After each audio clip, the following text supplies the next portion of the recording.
Bonjour les amis, comment vous allez bien? J'espère que vous allez merveilleusement bien et de mieux en mieux et que ce n'est que le début.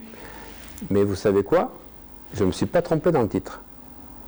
Parce que j'imagine, vous allez dire, y a-t-il une vie après la mort? Non, non, moi la question que je vous pose et que je me pose, c'est y a-t-il une vie avant la mort? Voilà, parce que ce deuxième confinement, c'est un déclic absolument incroyable dans la conscience de l'humanité, de prendre conscience que nos dirigeants ont droit de vie ou de mort sur notre activité professionnelle. Waouh! Imaginez, vous avez travaillé toute votre vie, vous arrivez à 55, 60 ans, vous mettez votre retraite dans l'achat d'un petit restaurant parce que c'est votre passion et que vous pouvez enfin vous mettre à votre compte, et puis tout d'un coup, eh bien, un, l'argent que vous avez mis est englouti, deux, le commerce, il disparaît, les personnes qui vous ont fait confiance, que vous avez embauchées, elles sont licenciées. Waouh, mais c'est terrible. Et puis cette incarcération contrainte, car comment peut-on appeler ça autrement qu'incarcération? Le fait d'être obligé de rester chez nous et de se signer d'autorisation de sortie. Bref, on ne va pas en jeter un peu plus. Mais c'est vraiment un reflet que la modernité nous enseigne et reflète de cette époque où on a l'impression vraiment que nous sommes dans une société totalement schizophrène. Alors justement, cette incarcération contrainte, on va aller plus loin.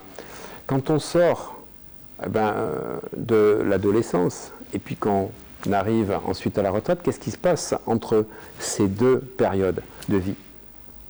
C'est quoi? Métro, boulot, dodo, un peu de ciné, un peu de vacances, et quoi d'autre? En fait, nous sommes dans une incarcération totale dans cette vie-là, et la mort n'est qu'un passage. Je l'explique dans ma formation hypnose spirituelle et hypnose transgénérationnelle, où vous pouvez découvrir votre destinée, mais surtout votre mission de vie à travers ce qu'on appelle la Life Between Lives de Michael Newton. Et j'ai eu envie vraiment, au moment où j'ai sorti donc, cette formation, de pouvoir dire, mais on cherche à savoir s'il y a une vie après la mort. Moi, je voudrais savoir si on a une vie avant la mort. Est-ce qu'on est en vie ou est-ce qu'on est en survie? Parce que 98% des gens de la planète ne sont pas en vie. Et puis je ne parle pas des personnes qui vivent dans certains pays d'Amérique du Sud ou en Afrique avec moins d'$1 par jour. Comment peut-on parler de vie? On parle de survie. Alors justement, puisque nous sommes dans nos économies occidentales vraiment favorisées, je pense que la plupart des gens ne comprennent pas la chance que nous avons de vivre en Europe et surtout en France.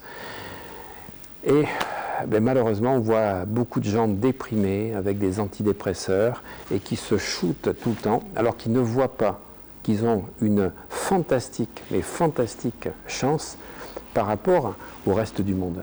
Alors c'est sur ça que je voulais mettre l'accent aujourd'hui, c'est de dire finalement est-ce que vous vivez ou est-ce que vous survivez? Parce que savez-vous que le déclic des personnes que je coach survient quand je leur donne cette équation qui est fondamentale. Vous prenez votre âge, vous multipliez par 12. Vous avez 50 ans, ça fait 600. Vous avez 60 ans, eh bien ça fait 720. Et vous soustrayez ce nombre à 900.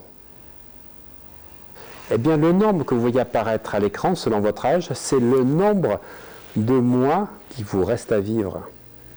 Alors, à vivre ou à survivre? Parce que j'ai pris 75 ans, c'est l'âge où on arrive à la retraite et on commence à décliner dans le 4e ou 5e âge. On est quand même en bonne forme aujourd'hui dans nos société occidentale jusqu'à 75 ans. Mais pour certains, ça ne sera même pas le cas, parce que le burn-out, la dépression, seront passés par là. Et à 75 ans, vous pensez qu'on vit vraiment ou est-ce qu'on survit vraiment? Alors, pour moi, cette capsule, elle est faite pour vous réveiller, pour vous révéler, et révéler les talents que vous avez totalement enfouis, que vous n'avez pas permis dans la société dont vous avez accepté le fonctionnement, surtout du regard des autres, des gens qui vous disent « mais toi, tu n'es pas fait pour ça, ça ne marchera pas, ça, mais je ne sais pas comment tu peux imaginer que tu vas réussir ». C'est tout ça qu'il faut refuser dès aujourd'hui. Empêcher que le regard des autres identifie ce que eux veulent de vous. C'est vous qui devez décider de l'identité que vous désirez, ce que j'appelle idée, identité désirée. Et les autres, l'identité qu'ils veulent pour vous, c'est l'identité asservie. Vous voyez ces deux cercles qui sont en train de s'opposer et vous en déduisez quoi? Une identité engagée pour faire plaisir à une partie de vous, pour faire plaisir à une partie des autres, pour ne pas déplaire aux autres, pour ne pas déplaire à vous-même, et ça crée toutes ces névroses. Faire de ma vie ce que j'entends faire de ma vie, ou être déterminé à faire ce qu'on m'impose dans le système, that is the question. Vie besogneuse ou vie dans laquelle on trouve un temps pour vivre dans l'épanouissement, eh bien c'est le défi de ce 21e siècle.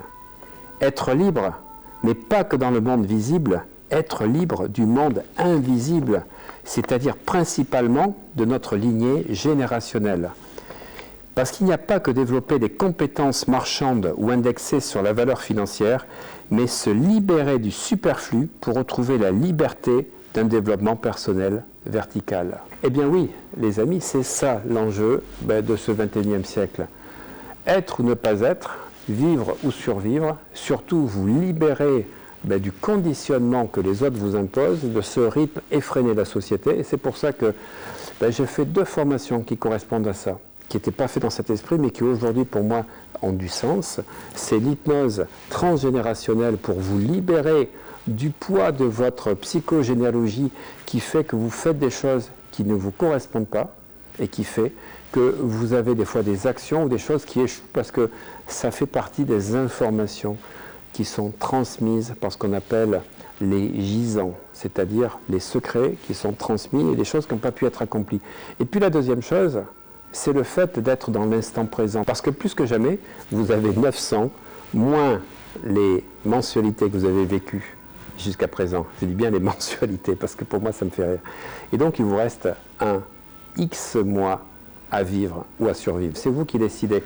Et pour ceci, il faut être dans l'instant présent et surtout cette neuro-mindfulness, cet esprit de pleine conscience. Et dans cette formation en ligne, vous pouvez accéder à une stratégie et à des moyens à mettre en œuvre pour vraiment vivre la vie que vous souhaitez. En tout cas, du plus profond de mon cœur. Ce que je veux, c'est, à travers toutes les capsules de ma chaîne, permettre de comprendre aux gens, oui, que tout est possible. Tout est possible, mais vraiment tout est possible à partir du moment où vous en avez vraiment envie, ou alors à partir du moment où vous en avez marre d'en avoir marre de toucher le fond. C'est quand on en a marre d'en avoir marre qu'on a le moteur nécessaire pour passer à autre chose dans sa vie. Mais surtout, il faudra couper avec le regard des autres, ça c'est la prise de conscience.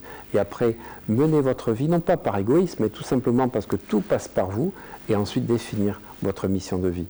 Et à ce moment-là, oui, il y a une vie avant la mort. En tout cas, c'est ce que je vous souhaite, quel que soit le nombre de mois qui vous reste à vivre, et surtout de vivre dans la gratitude et de sourire. Le sourire, c'est très important. Pourquoi? Parce que on ne sourit pas parce qu'on est heureux, on est heureux parce qu'on sourit. Et quand vous souriez à la vie vous sourit. Alors, de mon plus merveilleux sourire, je vous souhaite une magnifique journée remplie de dopamine et de sérotonine. À bientôt les amis.